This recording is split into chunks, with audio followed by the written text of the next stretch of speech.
예, 대단하지 않습니까? 예, 걷지 못했던 아이가 세계 신기록을 세우는 귀한 일들이 믿음을 통해서 일어납니다. 서로에게 인사합시다. 당신에게도 기적이 일어납니다.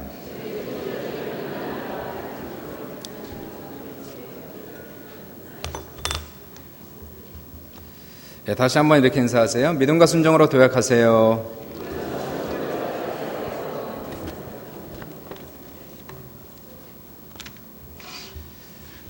같이 말씀을 보겠습니다. 열왕기하 4장 8절로 17절 됩니다. 열왕기하 4장 8절에 17절, 구약성경 565면.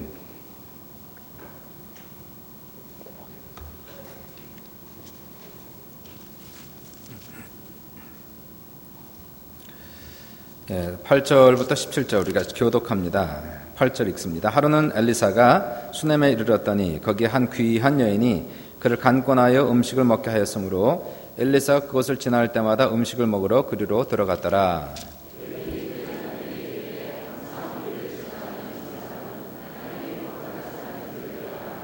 청하건대 우리가 그를 위하여 작은 방을 담 위에 만들고 침상과 책상과 의자와 촛대를 두사이다. 그가 우리에게 이르면 거기에 머물리다 하였더라. 자기 사환 게하시게 이르되 이 수넴 여인을 불러오라 하니 곧 여인을 부르매 여인이 그 앞에 선지라.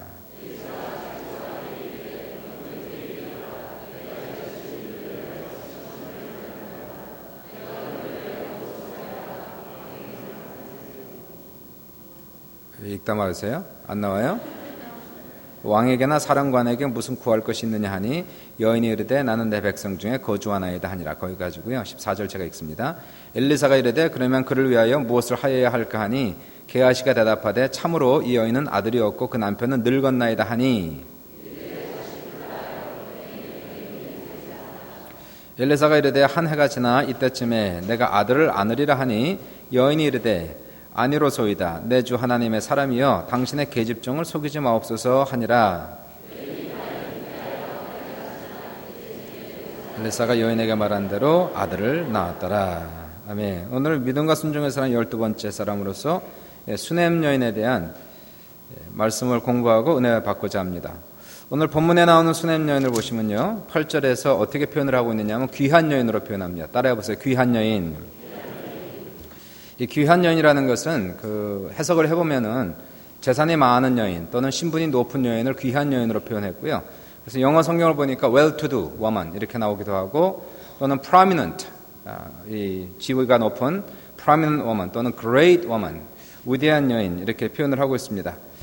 근데 우리가 성경 전체를 읽어보시면은 이 여인이 귀한 여인이었다는 것이 꼭 돈이 많아서 또는 지위가 높아서라기보다도 이 하나님의 말씀은 이 여인을 귀한 여인이라고 한 이유는 이 수넴 여인의 신앙과 인품이 귀했기 때문에 귀한 여인이다 이렇게 얘기하고 있는 겁니다. 첫 번째로 이 수넴 여인은 주의 종을 극진히 대접했습니다. 수넴 여인은 주의 종들을 극진히 대접했다는 것입니다. 8절부터 10절을 제가 한번 다시 읽을게요. 하루는 엘리사가 수넴에 이르렀더니 거기에 한 귀한 여인이 그를 간권하여 음식을 먹게 하였으므로 엘리사가 그곳을 지날 때마다 음식을 먹으러 그곳에 들어갔더라. 여인이 그의 남편에게 이르되 항상 우리를 지나가는 이 사람은 하나님의 거룩한 사람인 줄을 내가 아노니 청하건대 우리가 그를 위하여 작은 방을 담 위에 만들고 침상과 책상과 의자와 촛대를 두사이다. 그가 우리에게 이르면 거기에 머물리다 하였더라. 이 수넴 여인을 잘 보시면 이 여인은 사람을 잘 알아본 통찰력이 먼저 있습니다. 엘리사가 하나님의 참된 종인 것을 알아봤다는 것이에요. 그리고 이 여인은 이 엘리사가 지나갈 때 그분을 간권하여서 자신의 집에서 음식을 공개하고 그리고 섬기는 일을 하다가 더 나아가서 하나님의 종을 어떻게 더 잘 섬길 수 있을까 기도하는 중에 남편에게 이렇게 부탁을 해요. 우리의 집을 좀 넓혀서 벽으로 담을 쌓고 그리고 방을 하나 만들어서 거기에 침대를 두고 책상과 걸상과 촛대를 두어 이분이 지나갈 때마다 항상 언제든지 묵어 가실 수 있도록 그렇게 합시다. 그래서 남편의 허락하에 이 방은 하나 만들고요. 그리고 거기에 그분이 묵게 하고 오실 때마다 음식으로 섬기고 공개를 이렇게 해왔습니다. 성경을 보시면 하나님께서 쓰시는 종들에게는 반드시 이들을 섬기고 공개하는 평신도들을 항상 붙여주시는 것을 우리가 볼 수가 있게 돼요. 사복음서를 보시면 예수님께서도 그분이 사역하셨을 때 이와 같은 사역에 동참한 그러한 많은 사람들이 곳곳에 있었습니다. 자신들의 소유를 들여서 주님을 섬겼고 그리고 제자들 섬긴 귀한 여성들을 우리가 많이 만날 수가 있게 됩니다. 누가복음 8장 1절부터 3절 보시면은 주님의 사역에 동참한 여인들, 헌신한 여인들, 이러한 여인들이 기록되어 있습니다. 1절 보시니까 그 후에 예수께서 각 성과 각 마을에 두루 다니시며 하나님 나라를 선포하시며 그 복음을 전하실새 12제자가 함께하였고 이들은 말씀 전하고 복음 전하고 설교하고 병 고치고 귀신을 쫓아내며 하나님 나라 하는 일들을 하였어요. 그런데 계속해서 말씀하는 것이 또 막달라인이라고 하는 마리아와 헤롯의 청지기 구사의 아내 요한나와 수산나와 여러 다른 여자와 함께하여 자기들의 소유로 그들을 섬겼더라 이렇게 기억이 합니다. 이들 외에도 우리가 알고 있는 예수님께서 사랑하셨던 마리아와 마르다가 있었고 예수님의 머리 옥합을 깨고 향유를 부은 그러한 여인들은 자신의 재산을 들여서 주님의 사역에 동참한 그러한 여인들이었던 것을 볼 수가 있게 돼요. 자신들의 소유로 주님을 섬긴다는 것처럼 큰 축복이 없겠습니다. 주님을 진실로 사랑하는 성도들, 섬기는 성도들은 주님을 섬기는 일에 있어서만큼은 결코 물질을 아까워하지 않습니다. 정말로 주님을 사랑하는 사람은 자신들의 마음만 열려있는 것이 아니라 자신들의 지갑도 물질도 활짝 열려있다는 사실이에요. 자신에 대해서는 물질을 아껴도 결코 주님을 위하여서나 복음을 위하여서 교회를 위해서는 아낌없이 드리는 그러한 많은 평신도들이 예나 지금이나 여전히 있다는 사실이에요. 이러한 분들이 주님의 사역의 동참자들이고 협력자들이고 조력자로 기억이 됩니다. 바로 복음을 전한 제자들만 기억되는 것이 아니라 바로 이러한 복음을 잘 전할 수 있도록 뒤에서 밀어준 평신도들의 이름까지도 오늘날 영원히 하늘나라에 기록이 되어 있는 것을 우리가 보게 되는 것이에요. 사도 바울에게도 하나님은 이러한 복음의 협력자들을 많이 붙여주셨습니다. 사도 바울과 실라가 빌립보에서 복음을 전했을 때에 그때 하나님께서는 옷감 장사였던 루디아를 붙여주셨어요. 루디아가 마음을 열고 복음을 받아들여 하나님의 자녀가 됩니다. 그리고 나서 루디아는 바울과 실라를 강권하여 자기의 집으로 모시고 가서 그들을 섬기고 극진히 공개를 했습니다. 그 축복으로 루디아와 그 모든 가족들은 예수님 믿고 구원받고 세례받고 믿는 가정, 믿는 가문으로 빛나게 되죠. 루디아는 계속해서 이러한 복음 속에서 자라가게 되고 그리고는 자신의 집을 열어서 교회로 사용하면서 빌립보 교회를 개척하게 돼요. 그리고 빌립보 교회를 발전시키면서 빌립보 지역 전체를 복음화시키는 가장 큰 기여를 한 사람이 바로 루디아라고 하는 이러한 여인인 것을 우리가 보게 됩니다. 또한 바울을 도운 부부가 있었습니다. 브리스길라와 아굴라를 보세요.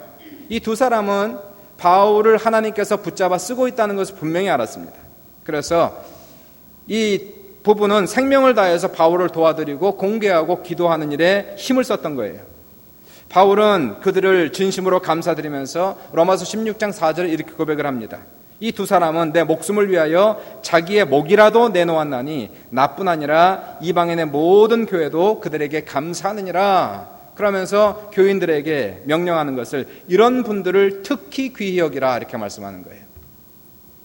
오늘날도 주님의 사역을 할 때에 하나님의 복음을 전할 때에 하나님께서 쓰시는 종들 주변에는 반드시 그들을 섬기고 공개하는 평신도들을 반드시 붙여주시고 그리고 도와준다는 사실이에요. 하나님의 사역은 결코 혼자 하는 것이 아니라 팀으로 하는 것입니다. 복음을 전하는데 온 삶을 바치는 그러한 사람들 주변에 하나님께서는 반드시 그들을 전심으로 돕는 협력자와 조력자들을 붙여주시는데 예나 지금이나 물질로 공개하는 사람들 중에서는 남자들보다 역시 여자가 예나 지금이나 더 많다는 것이에요. 바로 이러한 여인들을 가리켜서 귀한 여인이다 이렇게 지금 얘기하는 겁니다. 이러한 분들 자신의 재산을 들여서 하나님의 일을 하고 하나님의 종들을 공개하는 사람들을 귀한 집사, 귀한 장로, 귀한 권사라고 성경은 지금 얘기를 하고 있는 것이에요. 오늘날도 물질 만능주의에 살아가면서 수많은 여인들이 세상 물결에 출렁거리면서 살아가고 있는 모습들을 우리가 보게 돼요. 자신을 위해서는 물질을 쓰는 것이 아깝지 않으면서도 주님의 일에는 정작 드리기가 아까워하는 그런 사람들이 있습니다. 이러한 사람들은 예수를 믿어도 여전히 물질을 우상으로 삼아 살아가고 있는 것입니다. 물질을 하나님보다 더 사랑하고 살아가고 있다는 것이에요. 하나님께서 과연 이런 사람들의 물질에 관심이 있을까요? 전혀 관심을 두지 않습니다. 이런 사람들의 돈에 전혀 욕심을 내지 않고 이런 분들의 돈을 뺏으려고 하지 않습니다. 왜냐하면 성경은 말씀하시기를 고린도후서 9장 7절에 하나님은 인색함으로나 억지로 내는 사람을 기뻐하지 아니하시고 즐겨내는 자를 사랑하시느니라 라고 말씀하고 있는 것이에요. 하나님은 누구를 찾으실까요? 하나님을 향하여 자기의 마음이 열려있는 사람과 함께 또한 자기의 지갑과 물질이 온전히 열려있는 사람, 이러한 사람들에게 감동을 주시는 것이에요.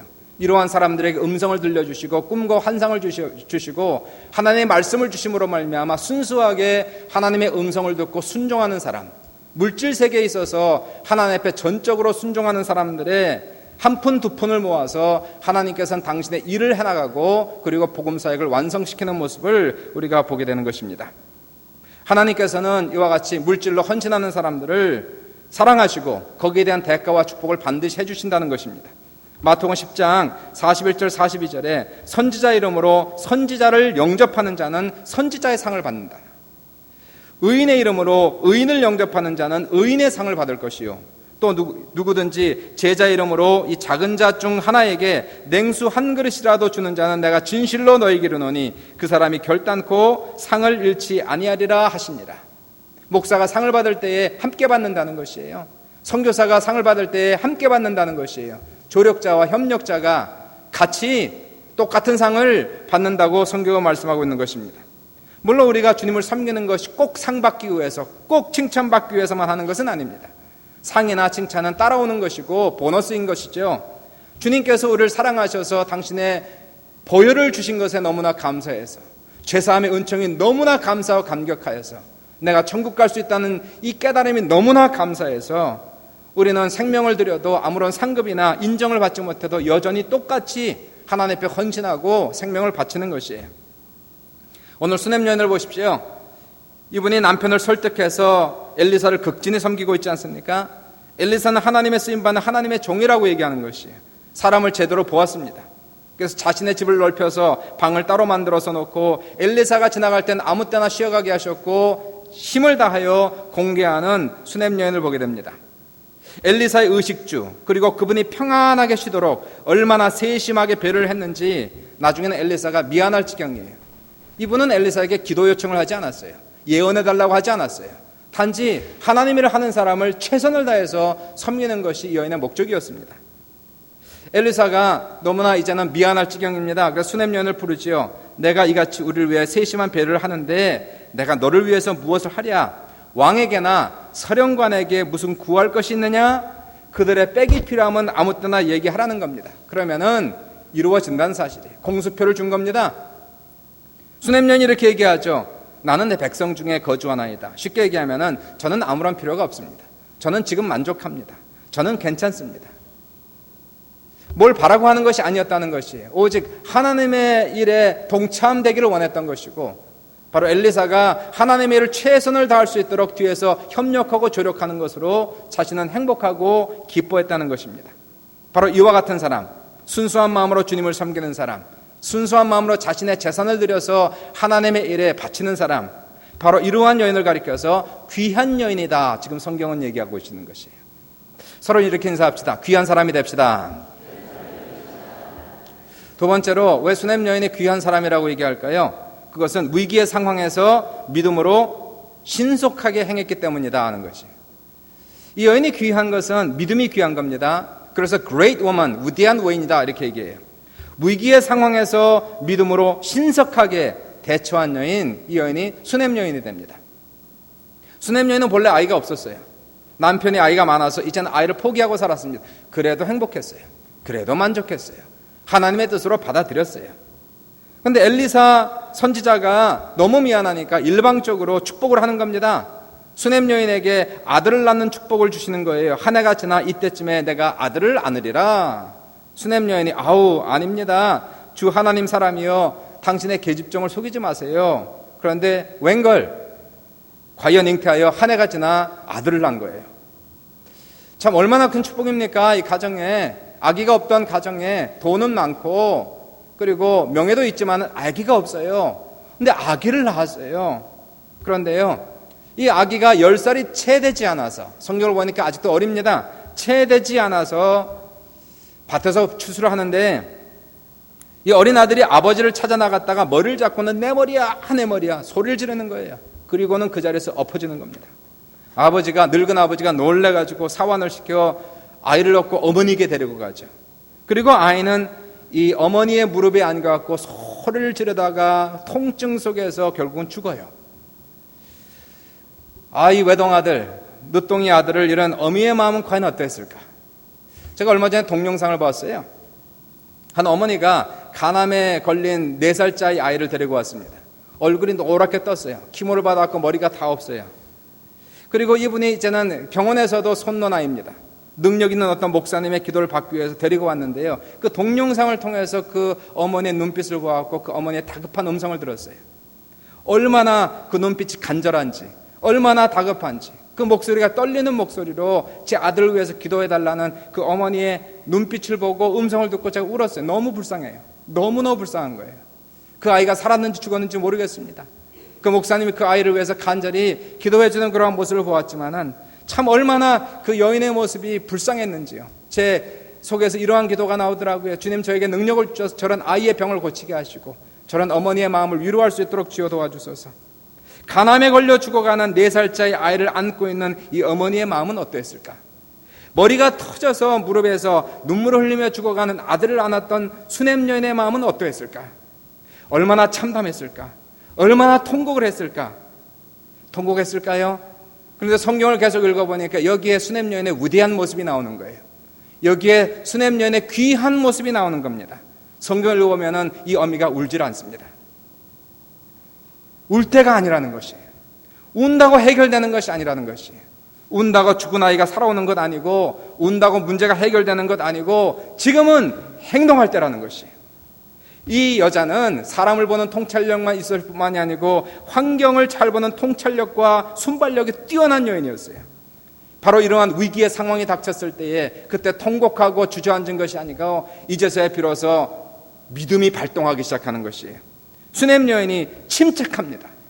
민첩하게 움직이고 있어요.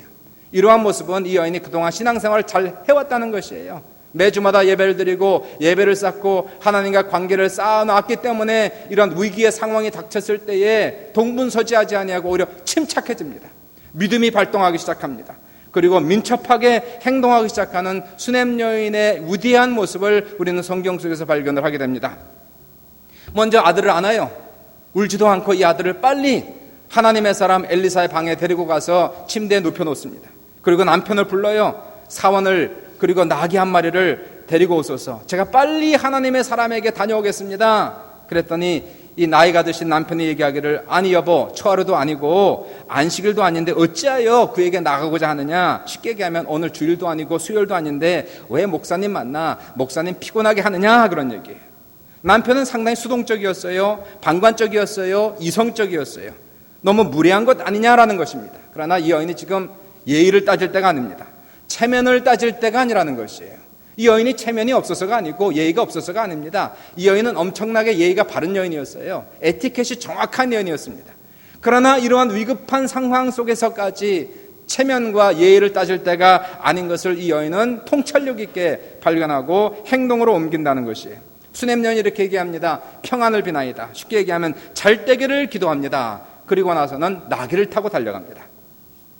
수넴에서 엘리사가 사는 갈멜산까지는 오늘날 차도로 50km고요. 직선거리는 25km가 되니까 나귀를 타고 빨리 달려가면은 반나절이면 갈 수 있는 그러한 장소가 수넴에서 갈멜산까지였어요. 수넴 여인이 갈멜산에 도착합니다. 그리고는 엘리사의 앞에 무릎을 꿇고 그의 발을 잡는 거예요. 여기선 예면과 체면을 차리지 아니하고 급한데요. 아들을 살려야 되는데요. 문제를 해결해야 되는데요. 그리고 나서는 엘리사의 발을 잡고 그리고 나선 우는 거예요. 그제서야 우는 거예요. 그리고는 얘기하지 않습니까? 주의 종이여, 내가 언제 아들을 달라고 그랬습니까? 왜 계집종을 속였나이까라고 얘기하니까 비로소 여기서 엘리사가 아들이 죽은 것을 깜짝 놀래가지고 게하시를 부릅니다. 그리고는 빨리 가서 내 지팡이를 그의 얼굴 위에 두라라고 명령해요. 게하시가 엘리사의 지팡이를 들고 막 뛰어갑니다. 근데 수넴 여인은 이렇게 얘기하죠. 엘리사가 직접 가지 않으면 죽어도 저는 이 자리를 떠나지 않겠나이다 하고 고집을 피우니까 30절에 말씀하는 것이 엘리사가 이에 일어나 여인을 따라가니라 이렇게 설명하고 있어요. 여러분, 이 엘리사의 기적을 보시면 전부 다 엘리사가 다 주도권을 잡고 움직입니다. 엘리사가 모든 주도권을 잡고 움직이는데 모든 기적들 중에서 이 사건만 수넴 여인이 주도권을 잡고 엘리사는 따라가고 있는 그런 모습은 재밌는 사건이에요.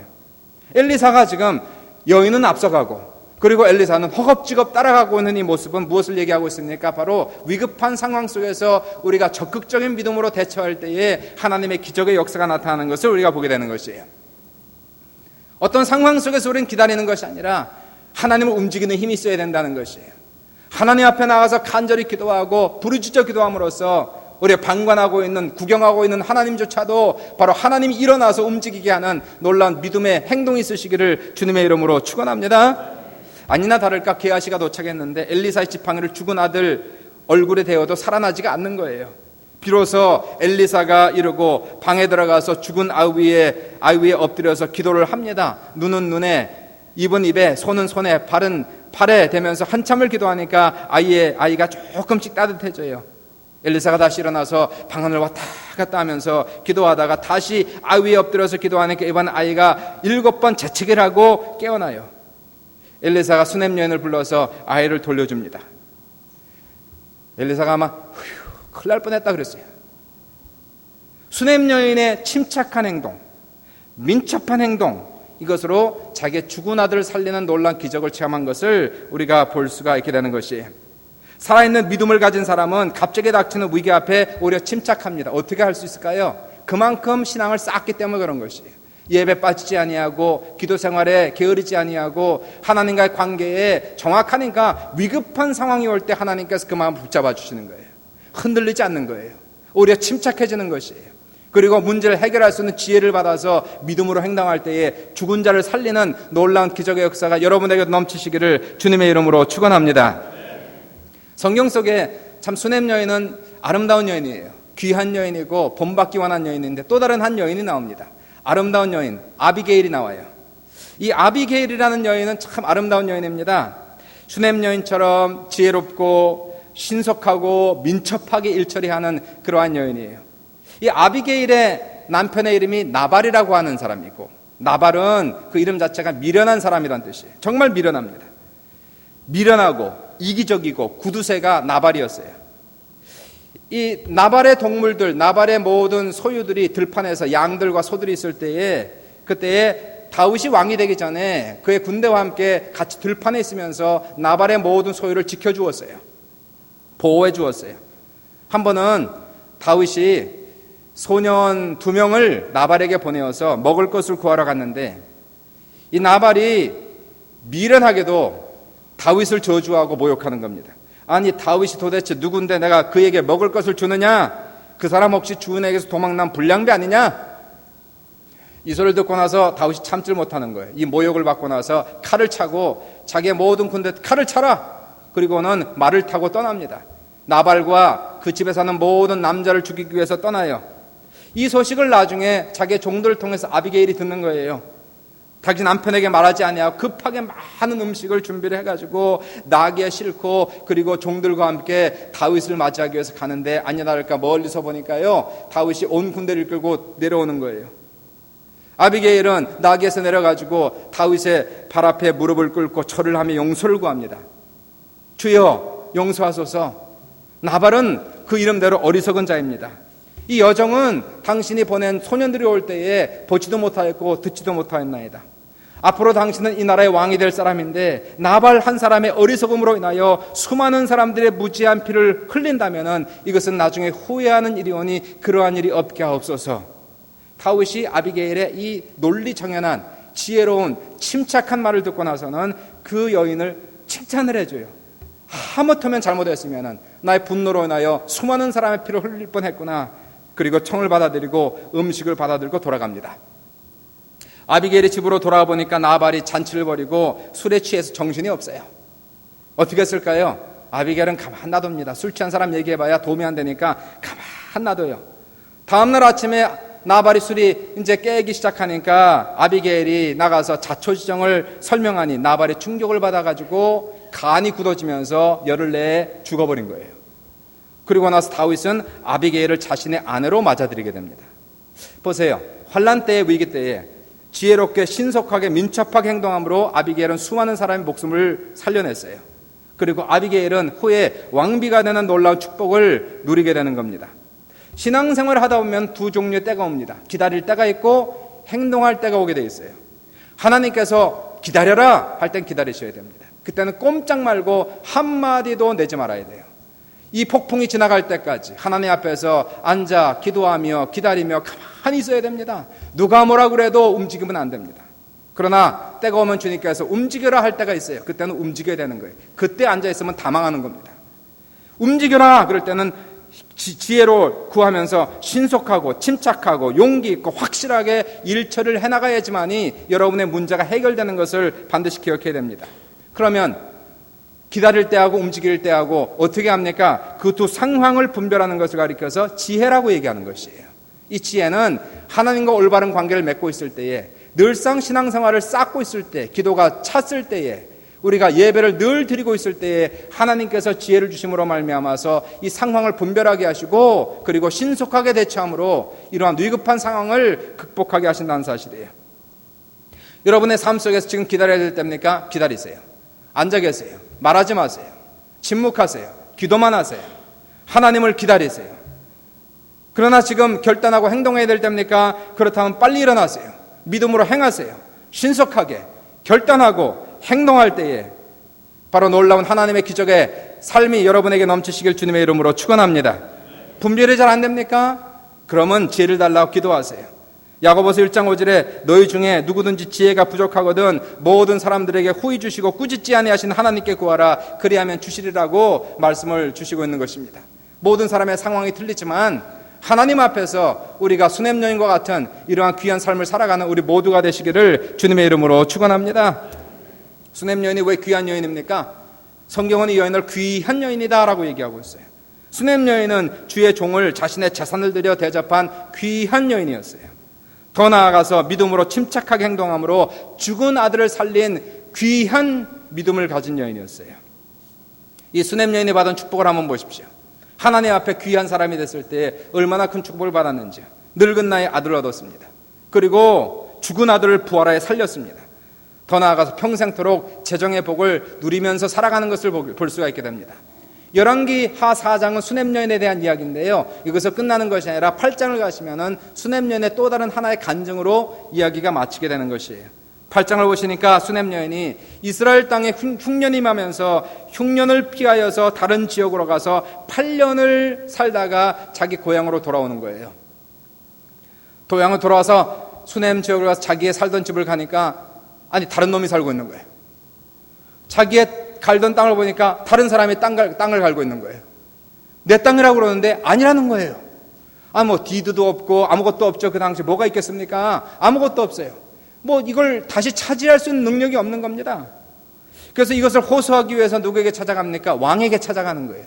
아니 옛날에 엘리사가 왕에게 부탁할 것이냐? 그때는 아무것도 없다고 그러는데 지금은 다급해졌어요. 왕에게 막 찾아가는 거예요. 근데 사랑하는 여러분, 기적이 나타납니다. 바로 이 여인이 왕에게 찾아가고 있을 그때에 그 왕은 누구하고 얘기를 하고 있었느냐 하면은 엘리사의 종 게하시하고 얘기를 하고 있었던 것이에요. 왕이 게하시에게 얘기합니다. 엘리사가 했던 큰 위대한 일들 나에게 설명하라. 그래서 게하시가 그냥 침이 튀겨라 엘리사의 엄청난 기적들을 한참 얘기하다가 그리고 나서 이 얘기를 하는 수냄 여인에 대한 얘기를 하고 있는 거예요. 어떻게 이 여인이 아들을 얻게 됐는지, 어떻게 이 여인이 죽은 아들을 살리게 되었는지 놀라운 기적을 막 얘기하고 있는데 수냄 여인이 막 들어오면서 왕에게 자기 땅을 달라고 호소를 하는 겁니다. 게하시가 보니까 수냄 여인이 깜짝 놀라가지고 왕이여 저 여자가 바로 내가 말한 수냄 여인이나이다. 여러분 끝이 어떻게 됐을까요? 너무나 당연한 거예요. 왕이 수냄 여인을 맞아들이고 자초지정을 다 듣고 그 놀라운 기적을 다 듣고 나서는 8년 전에 자기가 가졌던 모든 재산, 모든 것들을 송두리째 다 그 여인에게 돌려주었던 기적의 사건이 나타나는 것을 우리가 볼 수가 있게 됩니다. 누가 하셨을까? 이 타이밍을 누가 맞췄을까요? 이것은 하나님이 하신 것이에요. 재정을 들여서 하나님 앞에 봉사했더니 하나님 나라와 복음을 위해 사용을 했더니 하나님께서 결코 이 여인을 굶기지 않으셨다는 겁니다. 어려워졌을 때에, 힘들어졌을 때에 그때 하나님께서 기적을 베푸실로 말미암아 이전에 가졌던 모든 재물과 모든 영광과 지를 회복하게 하시고 평생토록 하나님을 섬기게 하셨던 이 수냄 여인의 삶, 이 여인을 가리켜서 우리는 귀한 여인이다라고 얘기를 하고 있는 것입니다. 사랑하는 여러분, 우리는 세상적으로 귀한 사람이 되는 것이 아니에요. 우리는 하나님 앞에 귀한 사람이 다 되시길 주의 이름으로 축원합니다. 우리가 귀한 사람이라고 이제는 평가를 받아야 되는 거예요. 귀한 집사님, 귀한 장로님, 귀한 권사님, 참 귀한 평신도. 목사만 귀한 것입니까? 선교사만 귀한 것입니까? 아니에요. 이들의 사역을 잘 할 수 있도록 뒤에서 기도한 귀한 분들, 물질로 자기의 재산을 들여서 섬겼던 귀한 분들이 있었기에 하나님의 나라는, 그리고 복음은 오늘 이 시간에도 전 세계를 향하여 퍼져가는 놀라운 기적의 역사가 지금도 나타나고 있을 때에 저도 여러분도 하나님 앞에 귀한 사람으로 기억되시고 모든 사람들 앞에서 참 귀한 집사님이다, 참 귀한 재직이라는 이러한 평가를 받고 평생을 복받으며 살아가는 우리 모두가 되시기를 주님의 이름으로 축원합니다. 주의 이름으로 축원합니다. 잠시 합심으로 기도합니다.